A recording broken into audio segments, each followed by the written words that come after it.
అందరికీ కూడా మన భారతదేశ ప్రజానీకానికి అందరికీ కూడా స్వాతంత్ర దినోత్సవ శుభాకాంక్షలు తెలియజేసుకుంటూ రేపు ఆగస్టు 15 ఎంతో ఘనంగా దేశమంతా కూడా నిర్వహించుకున్నటువంటి స్వాతంత్ర దినోత్సవ వేడుకలకు మరి మనందరం పాల్పంచుకుని చక్కగా మన దేశాన్ని చూసి ఇతర దేశాలు కూడా గర్వించే విధంగా మనం ఈ కార్యక్రమాలు చేయాలని మనసారా కోరుకుంటూ రేపు ఆగస్టు 15 మన ఆంధ్రప్రదేశ్ ముఖ్యమంత్రి వర్యులు శ్రీ నారా చంద్రబాబు నాయుడు గారు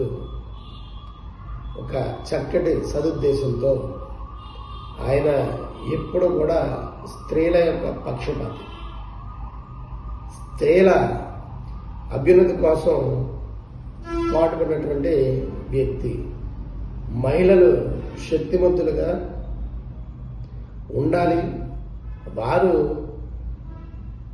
ఎవరి మీద ఆధారపడకుండా స్వయం శక్తితో ముందుకు సాగాలని చెప్పేసి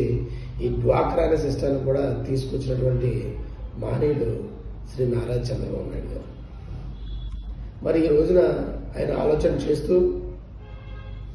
మా డిప్యూటీ సీఎం గారు అయినటువంటి శ్రీ పవన్ కళ్యాణ్ గారు ఇద్దరు కూడా చక్కటి ఆలోచనతోటి స్త్రీలకు ఉచిత బస్సు ప్రయాణాన్ని ఏదైతే మన పొరుగు రాష్ట్రాల్లో ప్రవేశపెట్టారో అదేవిధంగా స్త్రీలకు ఉచిత బస్సు ప్రయాణాన్ని స్త్రీశక్తి పథకం ద్వారా రేపు ప్రారంభించి రాష్ట్రం అంతా కూడా అమలు జరిగే విధంగా ప్రారంభించడానికి సిద్ధంగా ఉన్నటువంటి సమయం. మరి ఈ రోజున కొంతమంది కార్మిక నాయకులు మేము కార్మికులం